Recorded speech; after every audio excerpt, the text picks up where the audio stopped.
Salamat sa mga kaibigan, magandang mga mensahe. Amen? Amen? So, personal ko naman na bless sa mga kaibigan.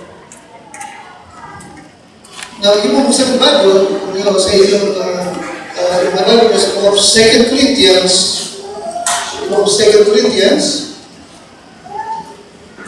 at i-share ang Bible nyo sa katabi nyo na wala pa ng Bible. 2 Corinthians, Karawang Corinto, at happy anniversary po kay Brother Reggie at Lerma. Ito po ay kanilang pang-anim na pong taon na. At maligayang karawang din po kay Mariel. 2 Corinthians, chapter 6, Karawang Corinto, kapitulo 6. At makita niyo po sa screen yung Tagalog na mga talaga. Kung ibigin ko mga basahin din. Okay, ako personally, binabasa ko ang aking Bible, English, Tagalog. At binimemorize ko po yan, English, Tagalog din. Alright, nakita na po ninyo? Now, verse number 14 hanggang number 18. 2 Corinthians chapter 6, verse 14 hanggang number 18. Nakita po ninyo ay magkaroon tayo ng palitan na pagbasa. Dahan-dahan, sabay-sabay. Ako muna, be ye not unequally yoked together with unbelievers, for what fellowship have righteousness with unrighteousness, and what communion have light with darkness.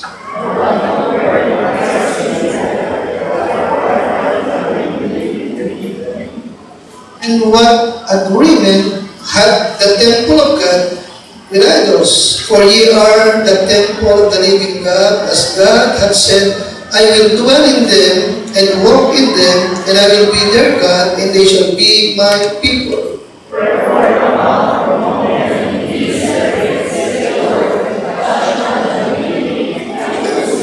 Tayo lahat, and will be of honor unto you, and you shall be my sons and daughters, saying the Lord Almighty. Lord, ako yung tulungan, dalayan ko po yung mga anak, hindi ko na munawa, kababaang loob, takot sa iyo, pag-ibig sa iyo, at patuloy kong lumalago ang pananampalataya.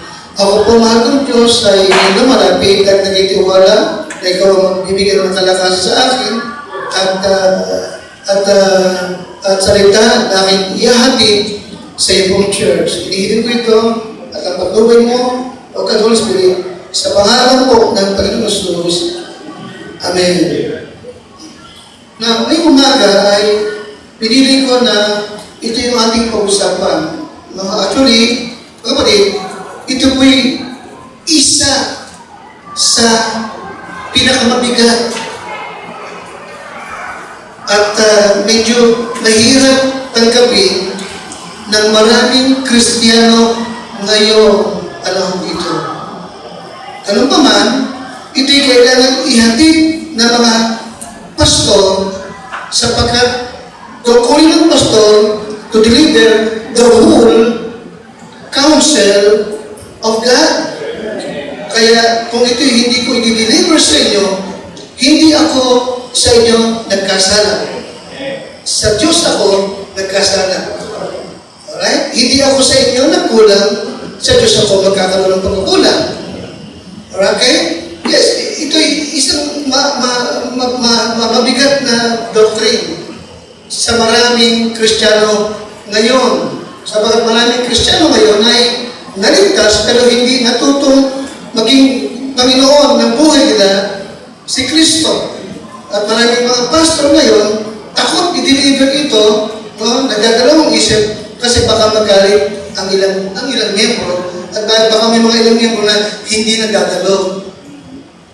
But I really believe na ang Calvary Bible Baptist Church ay kahit pa paano oriented na dito. I really believe na ngayong umaga makikinig kayo. Amen? At tatanggapin nyo sapagkat ito'y kailangan nating lahat. Okay? Now, kaya yun ang aking title ngayong umaga, The Marks of a True Christian. Separation. Okay? Ito ang isang palatandaan ng tunay na Kristiyano. Separation. No? In verse number 17, okay, sundan niyo ko. Alam ang sabi ng Bible? Wherefore, come out from among them, and be ye separate. Okay? Be ye separate. Now, and then, ang sabi ng Bible? Say it what? Say it the Lord. You see? So, ang Panginoon mismo ang nagsabi. Ang Panginoon mismo ang siyang nagutos. Ang sabi ng Diyos, kaya nga magsialis kayo sa kanila. Ganito ba? Ano pa? At magsihiwalay kayo, sabi ng Panginoon. At huwag kayong humipo ng mga bagay na pakalakas, marumi. At kayong aking tatanggapin. Na ito ay mensahe ng Diyos sa kanyang mga anak, sa mga mananampalataya. At itong mensahe ito ay inulit at itinulog ni Apostol Pablo sa iglesia o sa church na nasa Corinto. Kasi nga po sapagkat isa sa problema ng Corinthian Church compromise. Sila, ligtas na, pero nakikihalubilo pa rin sila at nakikisama pa rin sila sa gawain ng kanilang dating nagisnang simbahan. Ano yun? Idolatry. Yun ang naging problema nila. Hindi nila magawang lumayo talaga totally sa idolatry. Kaya sabi ni Pablo sa verse number 14, ano sabi ni Pablo? Be ye not unequally yoked together with unbelievers.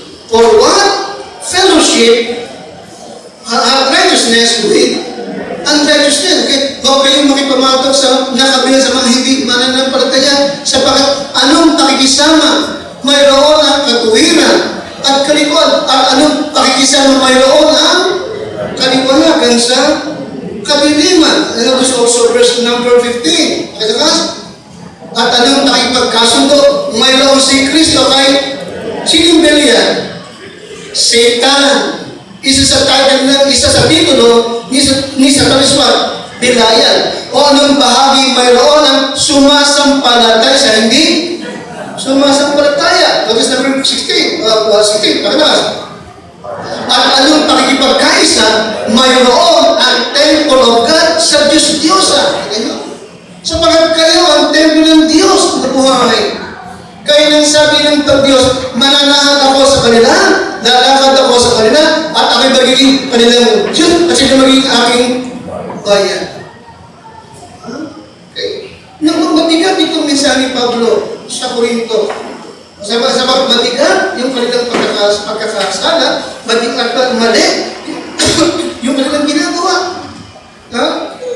Kasi Pablo ito, yung nagpaalala siya. Okay? Alam mo siya titulo nga, be ye separate.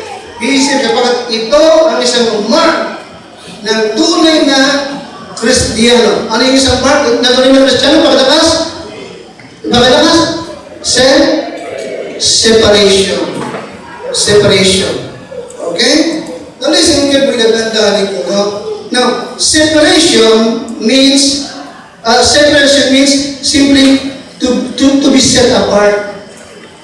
Separation means what? To be set apart for God. Okay? Okay? Set apart. Ibinukod na para sa Diyos. Ano sa kanan?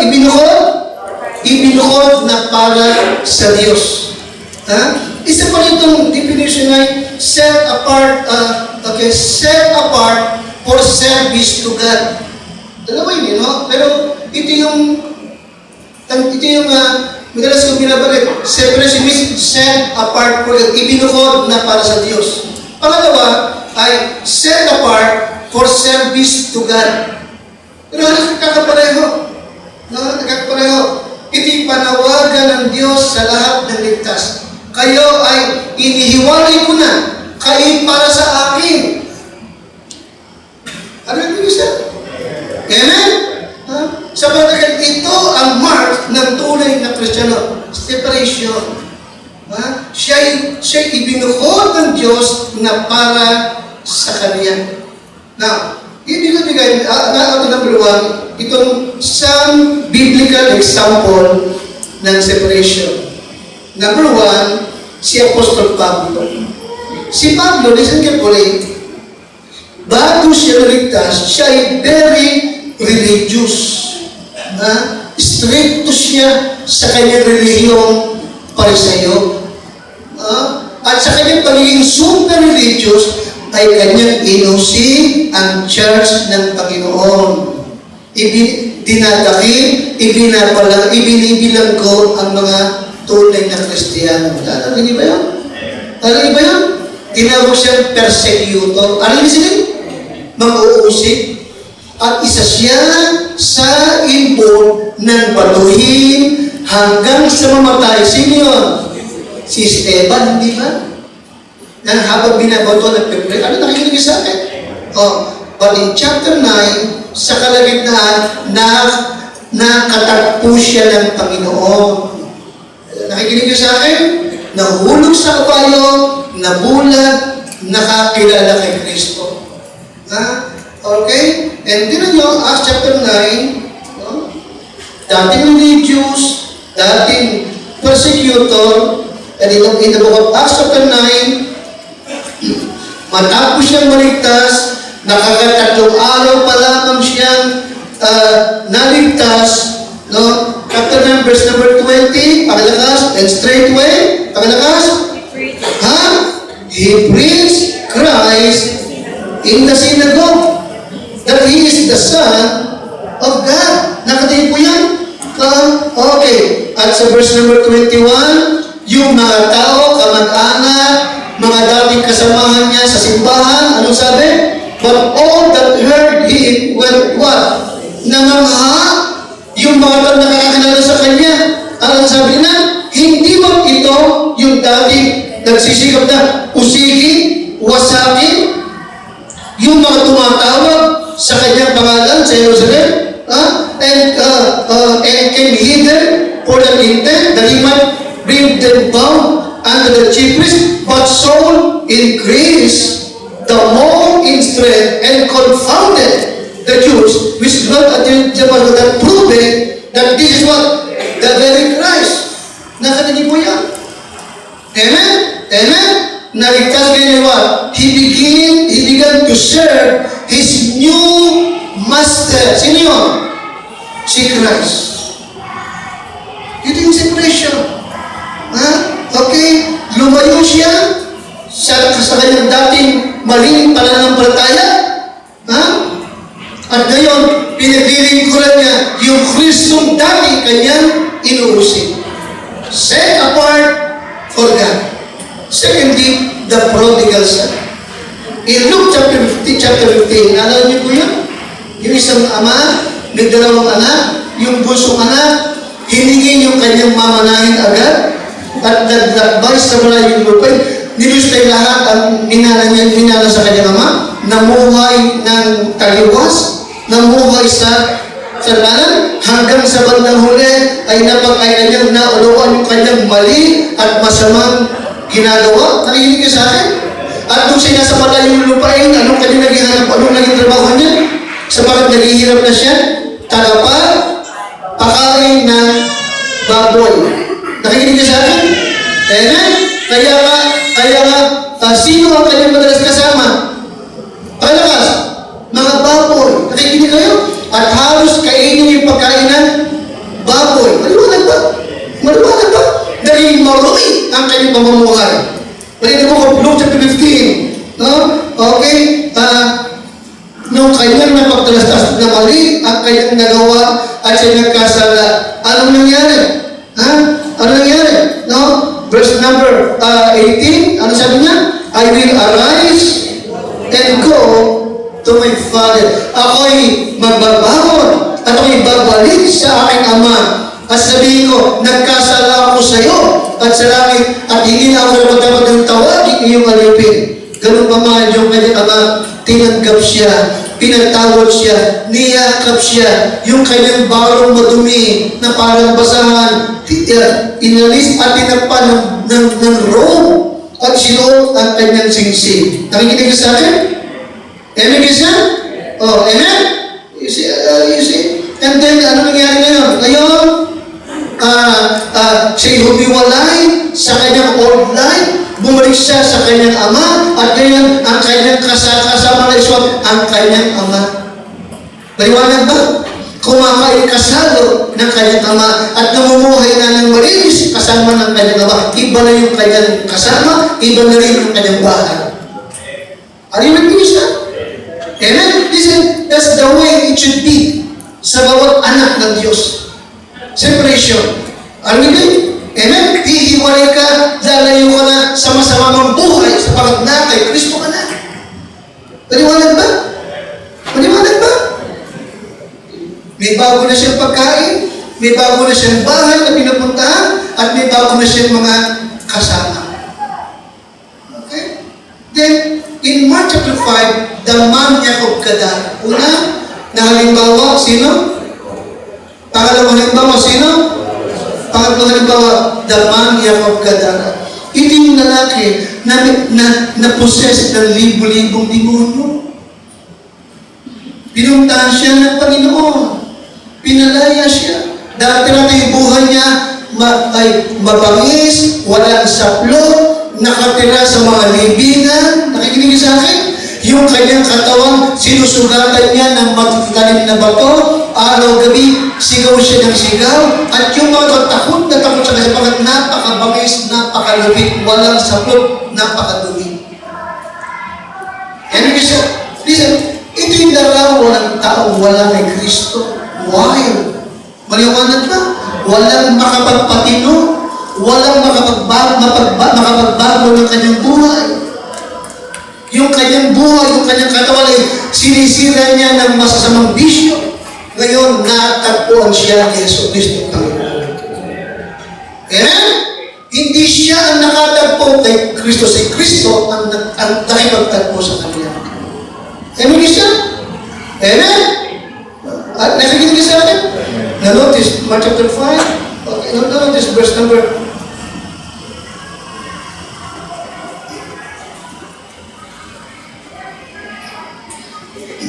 verse 15. And they come to Jesus. At nakita nila yung inalihan ng mga demonyo. Nakaupo, nakapanamig, at may mapino na siya pag-iisip. Amen? Amen? Nakaupo siya. Nakaupo siya sa tabi nino. Sa tabi ni Jesus. You see that?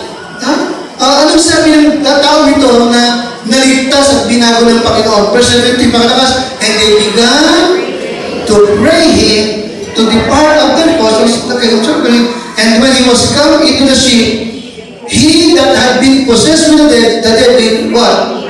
Pray. Yung tao nito na dati possessed ng mga demonyo ay nakikiusap ngayon kay Jesus na ipagsama na siya ng ating Panginoon. Nakita mo? Set apart for God. Ibig na niya sumama sa ating Panginoon. Pero ano sabi ng ating Panginoon? Verse number 19, ganun pa man, hindi itinulong ni Jesus na ipagsama sa pagbagbat. He said again, go home, to their friends, and tell them how great things the Lord had done for thee, and had compassion on thee. Sabi niya, huwag kang sumama, umuwi ka sa bahay mo, at sabihin mo sa mga kaibigan mo, kung paano ikaw ay kinahabagan ng Panginoon. Mamaya kasi ka po rin, ito ang nais ng Diyos na mangyari sa iyo ngayong umaga. Ipakita mo sa mga tao ito na nakakakilala sa iyo ang tunay na naganap sa iyo kung paano naligtas ka at kung paano binago ka ng ating Panginoon. Nang hindi nila ito makikita, kung hindi mo matutuhan yung marks ng tunay na Kristiyano. Ano yung mark ng tunay na Kristiyano? Pagkalakas, separation. And separation means what? Set apart for God. Ibinuhod ka na para sa Diyos. Okay? Kaya sabi ng Lord, come out from among them. And be separate. Humiwalay ka na. Lumayo ka na sa mga dati mong ginagawa. Amen? At sa iyong maling pananampalataya. Now, what are we to be separated from? Okay, hindi mo na natin. Saan ba tayo dapat himiwalay? Pakilabas na, what are we to be separated for? Saan ba tayo dapat lumayo? Saan ba tayo pinapalayo? Saan ba tayo pinapahiwalay ng ating Panginoon? Balikin yung pinatid talata, 2 Corinthians 6:14. Alright, sabi Lord, come out from among them and be separate. Okay, come out. Magsialis kayo. Magsihiwalay kayo. Now, saan ba tayo pinapaalis? Saan ba tayo pinapahiwalay ng Diyos sapagat tayo ay Kanya na? Now, verse number 14, bakit ka ulit? Huwag kayong makipamato ng kabilang sa mga hindi nagsisisampalataya. Sapagat anong pakikisama? Mayroon ng katwiran at kaliguan. O anong pakisama? Mayroon ng kaliwanagan sa kadiliman. Number 1, bad companions. Una, ikaw ay pinapahiwalay at pinapalayo na ng Panginoon. Saan? Number 1? Yes, sa bad companion. Alright? Okay? You see, sa mga taong masasama, sa mga hindi mananampalataya, sa mga tao na namumuhay pa sa kadiliman. Okay? Huwag ka nang bumarkada sa mga taong dati nag-aakay sa iyo na gumawa ka ng masama. Amen? Bad company. Okay? Alright. Now, marami tayong kilala. Matitino. Magagaling na Kristiyano, maganda yung kanyang pagsisimula sa Panginoon. Pero sa bandang huli, hindi niya natutuwang humiwalay sa ulit. Kung nakita mo, nawala sila. Sa halip na sila ang nakapag-akay, sila ang naakay. Pabalik doon sa kadiliman. Okay, bad companions. Okay? Ang sabi ng Amos 3:3, how the two can walk together except they be agreed. Okay? Sapagat hindi naman talaga kayo magkakasundo, kung hindi ka sasang-ayon sa kanila. Nagkasundo kayo kasi sang-ayon ka pa, sumasang-ayon ka sa kanila. Kaya nga sa halip na ikaw ang maka-influensya, ikaw ang siya nai-influensya. Okay? Now, sino itong bad companions? Sino ito?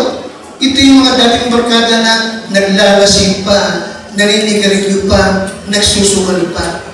Nakikinig ba kayo? Nakikinig ba sa akin? Sila yun. Bad companions. Kaya nga, kung ibig mo talaga na mabuhay ka para sa Panginoon, kasi siyempre, you will have to leave your old companions. Iiwan mo sila. Hindi ibig sabihin, pinabayaan mo na sila. Hindi ganun yun. Okay, ang ibig sabihin, yes, okay, but pinupuntahan mo sila kasi inaakay mo sila sa Panginoon. Pinupuntahan mo sila kasi isineshare mo sa kanilang gospel. Yun. Pero hindi mo sila pupuntahan para gawin mo rin yung ginagawa nila. Ipakita mong iba ka. Ipakita mong binago ka ng Panginoon. Now, tatandaan mo kayo, ito yung ibig kong italin sa inyo. Listen to siya. Because sapagat ikaw ay saved na, you are different. You are different. Don't forget it. Sabi nga, you are what? You are different. Iba ka na. Ang sinunod na kay Kristo, siya ay bago na nila. You're different. Kasi ng 1 John 4:1, ngayon nga ay mga anak tayo ng Diyos. So you are different. Kaya huwag mo kakalimutan yun. Number one, bad companions. Bad companions, Hindi mo sila madadala sa Panginoon kung pakisamahan mo pa rin sila sa kanilang ginagawa. Yes, kasama pa nila. Pero pag masama na yung gagawin, maglalasing na sila, magsusugat na sila, lalayo ka na sa kanila. Bad companion. Secondly, evil occupation. Evil occupations. Nanginig ba sa akin? Evil occupation. Ngayon, kung dati, ang hanap buhay ng pamilya, ang hanap buhay nyo, gumagawa ka ng lambanong. Nakikinig sa akin? Kung dati ang hanap buhay mo, gumagawa ka ng lambanong. Ngayon, ligtas ka na, gagawa ka pa ng lambanong. Sa palagay mo ba, ang Diyos, ipoprovide yung needs nyo, sa paggawa mo ng lambanong? Nakikinig ba sa akin? Kung dati may video kay Marka, nakikinig ba sa akin? Hindi ka makakipur, baka may video kay Marka. Baka may lambanong ka pa. Liwanag ba? Hindi. Ako, pastor niyo. May video kay Marka kami ni Ate Peño. Maniniwala ka sa akin? At habang nagpunta kayo sa bahay, habang bumibisita kayo, nagkakita yung pastor, pagbilang ako ng isang gatang. Isang gatang naman. Isang gatang na lang ba nun? Yung kung may pasas. So, hindi mag-profile, di ba? Tama ba? Okay, may darating pa. Ate Pin, ito po, mag-i-entrega po kami. Saan? Sa wedding. Wala ka pong patama? At tabahan ka ka. Nakakalaman ba tayo? Kasi dito tayo pinapahiwala ng Panginoon. Ito ba, you are different. Amen. Ikaw ay anak na ng Diyos. Ito mo kung Matthew chapter 5 verse 13. Ang sabi mo ba, kayo ang asin ng lupa. You are the salt of the earth. Kung ang asin ay wala ng alat, ano pa kabuluhan mo? Anong kabuluhan? Asin na walang alat. Ilaw na walang liwanag. Anong kabuluhan? Hindi ka makita na isa sa power natin para maging mabunga at effective na witness ni Christ, nakikita yung ating pagkakaiba sa kanila.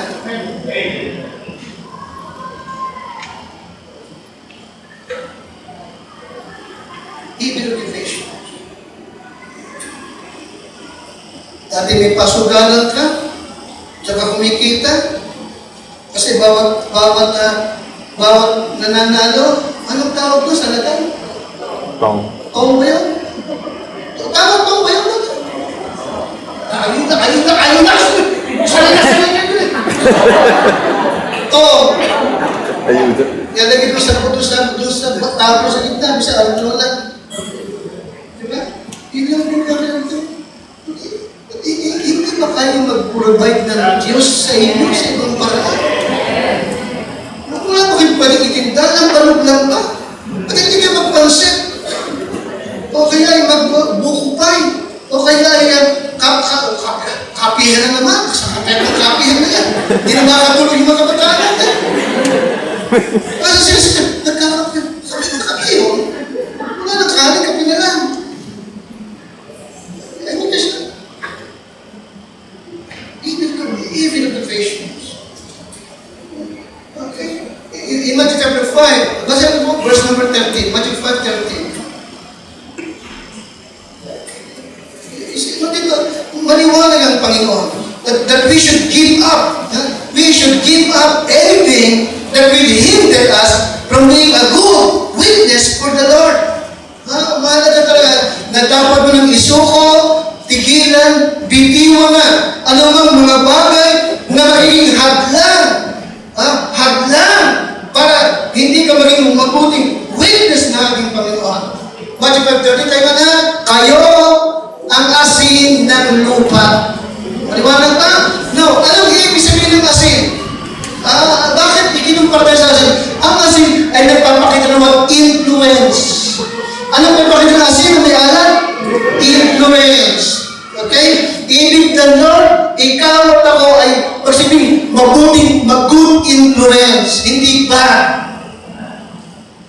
Maliwanag ba? Kaya pag nagpipinta ka pa ng anak, masamang influensya ka. Hindi ka magandang halimbawa. Okay? Ikaw pa ang kinukuhanan nila ng sisira ng buhay nila. Okay? May tindahan ka, huwag ka na magbenta ng sigarilyo. Huwag na. Okay, huwag na. Aanihin mo yan. Okay? Sisira ng buhay ng iba, sisira din ng buhay mo yan.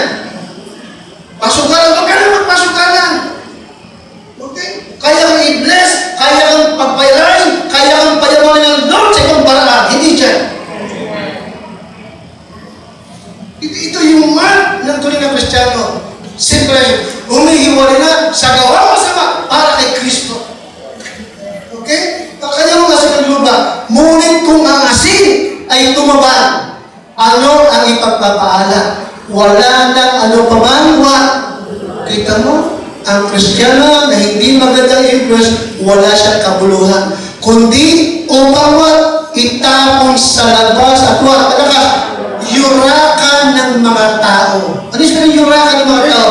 Mag-testimony ka man, magtulog ka man ng Bible, lalapas-tanganin ka lang, susumpatan ka lang.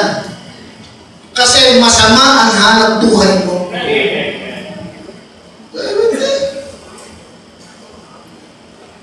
Kaya sabi ko siya, ito'y hard lesson.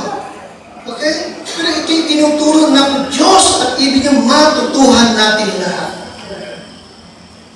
Ibig niya, tayo mga anak niya, ay may mabuting influensya, may magandang parto, na magsalita man tayo ng buragkat, hindi tayo pagtatawanan, kundi igagalang patay. Sapat wala silang anumang maisusumbat sa atin. Kaya saan tayo dapat hiniwalay? Ano yung number 1? Bad companions. Amen? Hallelujah? Kaya tinan mo, sino mga barkada mo? Ha? Sino mga kadikit mo? Sino yung mga mga friends mo? Ilan ang friends mo? Ang kaibigan ko, 5,000. Ha? 5,000? Saan ang galing mo? Kilala mo lang? Sa Facebook. 5,000.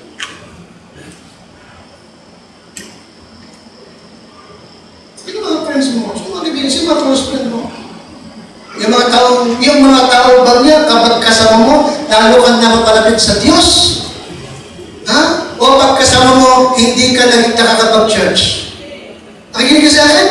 Yung mga tao niya, kapag nagsisir ka ng kaso, nakikinig? O pinagtatawa ng balang nilalait ka lang? Mag-isip-isip ka. Ang tunay na kaibigan ay mga taong napagkasama mo, lumalabo ka pa sa Panginoon. Nakikinig ka? Nagagamit ka pa ng Diyos. Alright, ano sa ganyan? Giving motivation. Alright? Number 3. What are we to be separated from? Number 3, tumatawag si Bongbong.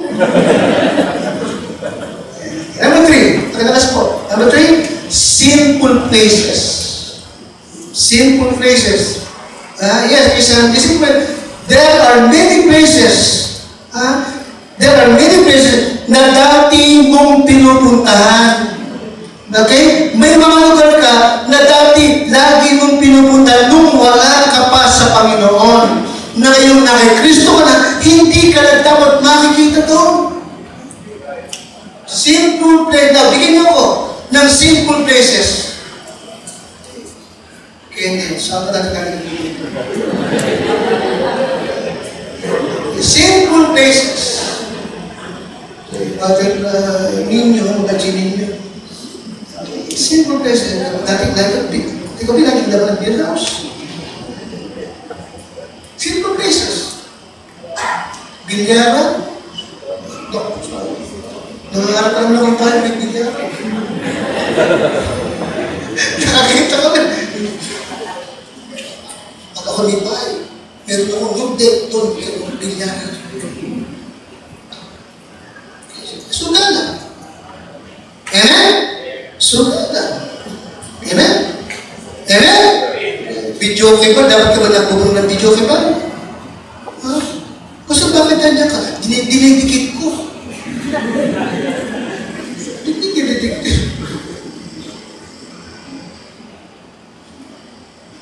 Sugada. Video okay ba? Amen? Amen? Ano ba? Okay. Sa mga naglalasingan, dapat ka bang nakaupo sa nagiinuman? Kasi hindi ko naman nagiinom. Anong ginagawa mo dyan? Kakasan sa akin. Maniwala ako sa'yo. Nanonood yung ba? Simple. Kasi hindi tayo dapat makinig. Kasi sabi ko dapat, ni huwag ka man lamang mapagkamalan. Na naglalasin ka, nagsusugal ka, ni huwag ka man lamang mapagkamalan. Simple place. Ephesians chapter 5. Saan yun? Ephesians kapitulo 5. Ephesians chapter 5. Notice verse number 8.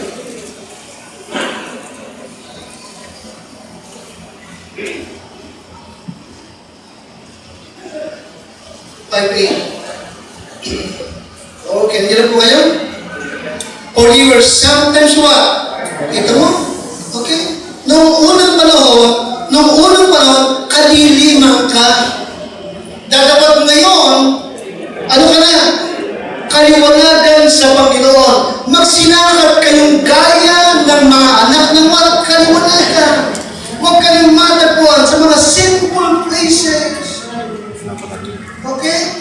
Sa mga pasugaran, video ka pa. Sa mga naglalasing na. Saan ba? Simple. Ano ba simple places? Ha? Saan ba? Okay. Saan ba? False churches. Huwag ka na makita sa lugar na may mga idols doon. Simple places. Okay? Notice verse number 11. Verse 11, tayo na po lahat. And have no, okay pa na, at huwag kayong makipahagi sa mga walang mapapakinabang na gawa ng kaliliman, kundi what? Isisawayin mo. Okay? Ituro mo, ipaalala mo sa kanila, sa iba, na hindi ka na dapat nagpupunta doon, at hindi nagpupunta doon. Simple places, Christian. Okay? Kinukwento ko, ako'y na-save 1984. 84, yung aming pastor, magaling yung pastor ko, pero hindi siya nag-preach about sinning. Save na ako nun, no? At ang palabas ng kay Rogelio de la Rosa,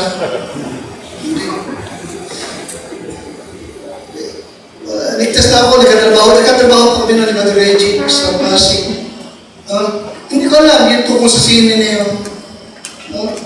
Labas nun sa Victoria Cinema nasa Pasig pa ako, Rambo. Yung Rambo 1. Gusto ko si Sylvester Stallone. Nanood kami, paglabas namin trabaho, parang kami. Honestly, ako bagong Kristiyano ako. Bagong ligtas pa lang ako. Alam mo, nasa sinihan ako. Hindi mo kumakabaka ba ako? Ramdam ko na hindi ka dapat na narito. Iba yun. Iba yung damdamin ko. Damo ko, hindi ako dapat narito. Para may nagsasabi, bakit narito ka? Anong ginagawa mo dito? Kakabang na ba ako? At nasa isip ko yung rapture. Baka magra-rapture, dito ako dadatnan. No, listen, ulitin ko ha. Hindi na ipipreach ng aking pastor yung about theater. Na kapag Kristiyano ka, hindi ka na dapat na pupunta pa sa sinihan. Kasi nasa kaliwanagan ka na, pupunta ka pa sa kadiliman. Alam niyo, yun ang huling paraw ko ng sini. Mula noon, hindi na ako ng sini. Hindi ko alam na kung anong masama doon. Pero nagkaroon ako ng conviction. Pangalawa, debo ng isang kabarkada namin dalaga. Okay? Siyempre, debo, nasa Pasig ako noon. Anong meron sa debo? Sayawan. During that time, ang sikat na paborito ko, Footloose, Kenny Loggins, tsaka yung Flock of Seagull, the more you live, the more you love. Ang sayawan ng Yukuwi. Footloose, pasok ako. Huwag ko ng parte. Ito. Nagsasayaw ako. Magaling ako naman eh. Totoo yan. Sasasayaw ako. Totoo. Dalawa ko. Ano pakiramdam ko? Para akong sira. Para akong tanga. Sa ginagawa ko. Para akong tanga. Ang ginagawa ko ito. Okay. Tumigil ako. Mas tutok na yung Flock of Seagull. The more you live, the more you love. Na hindi ako nagpaalas ng mga barkada, umalis ako. Nagpunta ako doon sa tanda ko talaga yun.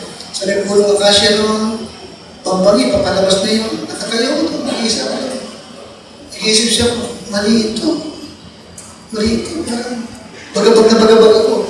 Listen, huling panood ko ng sine at huling dalo ko sa sayawan. Okay? Mula noon, hindi na ako nagagpuan sa party-party na ako. Okay? Nakaunaw ako, nagkaroon ako ng conviction. Kasi ito yung marks ng tunay na Kristiyano. Ano ang marks ng tunay na Kristiyano? Separation. Saan tayo pinapahiwalay ng Lord? Ano number one? Bad? Alright. Yung mga old company mo, old friends mo, na maglalasing pa rin, nag-aaral ka din, huwag ka nagsasama doon. Okay?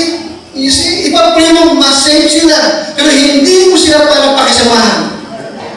Anong pangalawa na pinapahiwalay ka ng Lord? Or even occupation. Okay? Siguraduhin mo na pinagkakakitaan mo, tama, mabuti. Diba alam niyo? Hindi ka makakasumba, hindi ka masumatan. Ano yung pangatlo? Simple places. Lumayo ka na sa mga lugar na masama. Lumayo ka na sa mga lugar na matutukso ka lang mong magkasala. Are you with me? Pangatlo, simple practices. Simple practices. Okay? Yes, ito yung isa sa mabigat na naging problema ni Pablo sa mga taga-Korinto. Okay? You see? Okay? Hindi nila magawa yung talaga na clean break with idolatry. Simple practices. Okay? Alright. Ano sabi ng Bible? Huwag kayong makipamawag sa hindi mananampalataya. Anong pakisama mayroon ang mananampalataya sa hindi nananampalataya? Anong pakikipagkaisa mayroon ng temple of God sa Diyos-Diyosan? Simple practices. Okay? Masasamang gawain.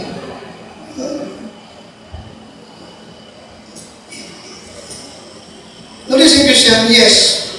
Ligtas na tayo. But yes, totoo, we are in a constant battle with the old man, yung ating flesh. Sabi ng Panginoon, okay, the spirit itself are willing, but the flesh is what? Weak. Nagnanasa ang espiritu, dapat mahina ang laman. In the book of Galatians 5:16-17, ang laman, lagi itong kontra sa espiritu. Espiritu. Ang Espiritu lagi itong laban sa laman. Kaya minsan hindi mo magawa yung ibig mong gawin. Sinasabi ko nga mga magsilagad kayo sa Espiritu at hindi ninyo gagawin ang pita ng laman. Number 17. 17? Ipakilakas. Sapagkat ang laman. Ano yung laman? The old man. Ano yung laman? The old man or the old nature. Yung dating ikaw. Sapagkat ang laman ay nagdanasag ng laban sa Espiritu. The new man. At ang Espiritu, the new man ay laban sa laban. Sapagkat ang mga ito ay nagkakalaban upang huwag ninyong gawin ang bagay na inyong ibigin. Ito yan, hindi ba? Okay. Simple practices. Kung dating palamura ka, huwag ka na magmumura. Kaya yung old man gusto magmura. Nakikinig ka sa akin? Amen? Kung dati naninigarilyo ka, yung old man gusto pang manigarilyo. Pero yung new man is what? Ayaw na. Paliwanag ba? Simple practice. Pinahihiwalay ka na ng Diyos niyan. Okay? Simple practices. Maraming Kristiyano, ano ko ba? Wala nakikita masama sa buhay. Simple practices. Nakikinig kayo? Hindi na rin dapat sa atin yun. Uulitin ko lang. Ang Diyos hindi para i-bless ka at bigyan ka ng pera dahil tumama ka. Hindi yun ng Diyos. Hindi niya para salumatin yung kanyang salita. Ito is simple practices. Okay? Na dapat nating layuan. No? Now, number 3, why? Why should we be separated? Bakit dapat tayong humiwalay sa mga bagay nito? Sa bad companions, evil occupations, sinful places, anong apat na pinapahiwalay tayo? Simple what? Simple what? Alright. Masamang gawain, okay, pagnanakaw, pangkukupit, nakikinig ba kayo? Pagdaraya, nakikinig ba kayo sa akin? Okay, lalayo ka na dyan. Okay, sabi mo, nihog ka man lamang mapagbintangan, ginagawa mo yan. Bakit? Sapagkat meron tayong testimony. Are you with me? And we are different. Don't forget it. We are different. We are God's people. Redeemed by the blood of the Lamb. Just come out. Be separate. Now, why should we be separated? Bakit ba tayo dapat maging separate? Very simple. Number 1, because the Lord commands it. Ano yung number 1? Oh yes, iniutos ng ating Panginoon. Hindi utos na, ano ba? Hindi utos ng pastor. Utos nino? Sino nag-utos? Ang Diyos. Ano sabi ng Diyos? Come out. Be separate. Come out from all and be separate. If you want na kayo. Okay? You say, be separate. No, hanggang celebration, binanggit siya ng Lord. Come out. Be separate. Para huwag kayo madamay sa sumpa ng old Babylon na yan. Yes, because the Lord commands it. Okay, kasi God knows what is best for our lives. Sabi ko, God knows what? Alam na Diyos kung anong mabuti para sa ating pamilya, sa iyo at sa pamilya mo. Alam ng Diyos na kapag hindi ka hiwalay sa mga bagay ito, no? Sa mga ito kasalanan, you are in danger. You are in danger. Kasama ng iyong pamilya. Ibig sabihin, matuto ka sa nangyayari sa marami. Hindi naging separated ngayon, sila ang nawala. Sabi ko madalas, sana nga naligtas. Sana nga dumating ang time maribay at bumalik sa Panginoon. Okay? Kaya nga, sabi ko, di ba, ito yung isa sa mabigat na doctrine, isa sa mabigat na lesson na iniiwasan ng ibang church, pero kailangan ituro. Kailangan. Sapagkat ang Diyos nagsabi, nabilang sa mga pastoral, okay, to preach the whole counsel of God. At ang Diyos nagsabi, come out from all and be separate. Now, in John 14:15, ano sabi ng Diyos? John 14:15, if you love me, keep my commandments. You see that? If you love me, keep my what? Yes, hindi commandment, hindi mga commandments. Amen? Mga huwag kang pamili lamang ng susundin mo. Susundin mo lahat. Sapat ang utos ng Diyos, hindi naman mabigat. At isa sa kanyang kapagsuwa, be ye separate. Be ye separate. Okay? Young people, be ye separate. And be not unequally yoked together with what? With unbelievers. Okay? Huwag kang manliligaw at magpapaligaw saan? Believers. Makinig ka. Maliwanag ba? Maliwanag ba? Wala bang pogi rito? Marami. Wala bang maganda rito? Marami din. Malabo lang mata mo. At malabo tayo mo. Nene? Maliwanag ba? Yung iba kasi parang mawawala din, mawawala. Okay. So why should we be separated? Number one, pakilakas? Because the Lord's what? Iniutos ng Panginoon. Ha? Okay?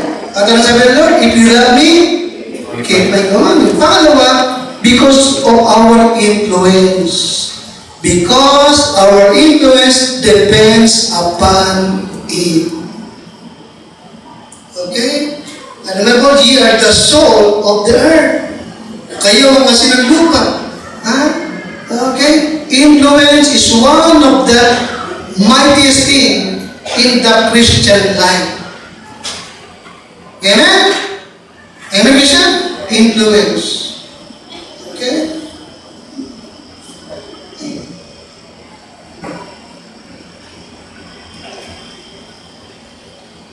Kung yung mga sinasabi ko dito sa inyo, hindi ko ginagawa, sa palagay nyo, pakikinggan nyo ako? Are you there? Oh? Kung ako, nag-overtake. Kung ako, naninigarilyo.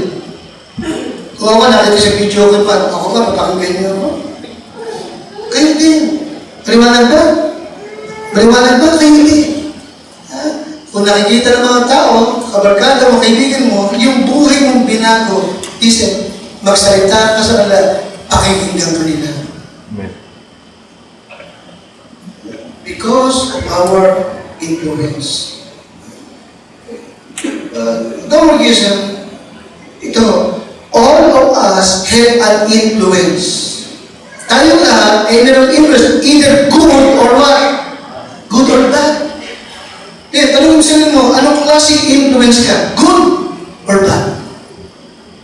Kapag may mga tao kinalakan, titignan ka, susundan ka, mapapabuti ba sila o mapapasama sila? Influence. The power of influence. Naalala ko nung nasa Pasig pa, meron isang sambahayan na mga Ilocano, Joaquin family at Batacan family. Nangupahan sila at sa tabi, may umupo rin na mag-asawa. Kamag-anak ni Ate Penny. Baptist. Yung Joaquin, Batacan family na yun, okay, hindi nagtagal, nagkaroon kami ng Bible study. At hindi nagtagal, na-invite namin na sa church. Hindi nagtagal, na-baptistahan. Nung isang araw, nung tumagal sila, pinag-testing mo yung pinakamatanda sa kanila. Ano yung isang bagay na naging blessing sa iyo, no? At nakakilala ka sa Panginoon. Alam mo yung sabi nitong si Brother Big Joaquin? Yung mag-asawang tumira sa amin. Nakikinig ka sa akin? Yung mag-asawang tumira sa amin. Nagtatawa ko parang angel sa amin. Ano yung sinayin? Magandang testimony ng mag-asawang tumira.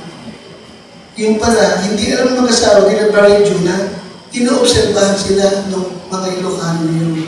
Kaya nung mag-alok kami ng Bible study, tumanggap agad sila. Alam mo yun?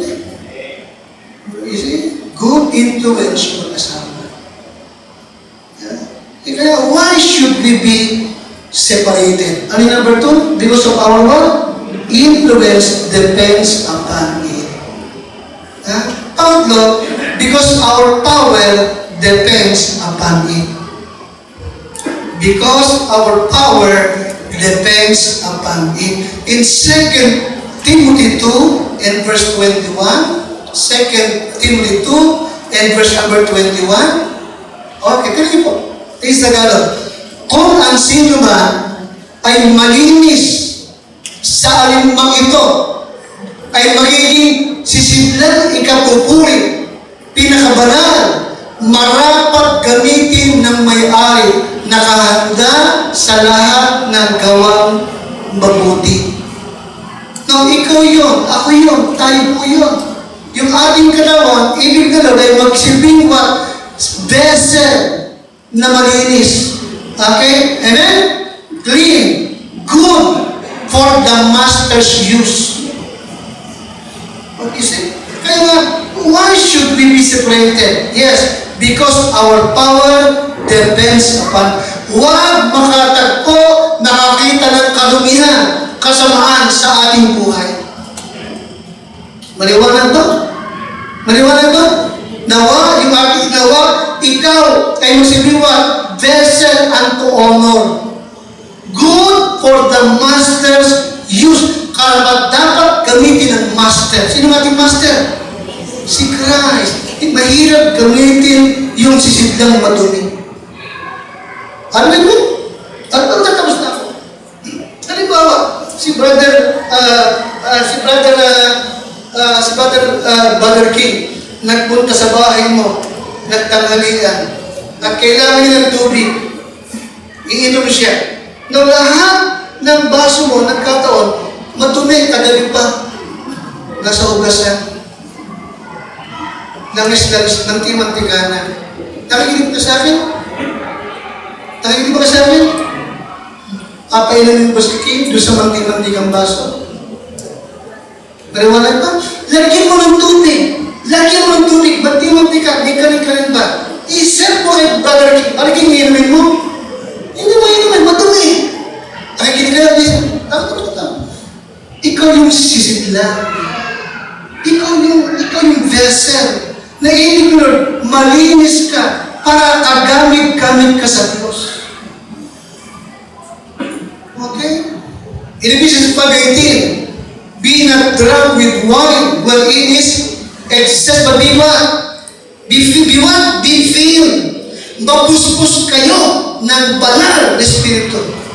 Now, hindi ka mapupuspos ng Holy Spirit kung ang katawan mo ay mayroong karumihan. Nakikinig kayo sa akin?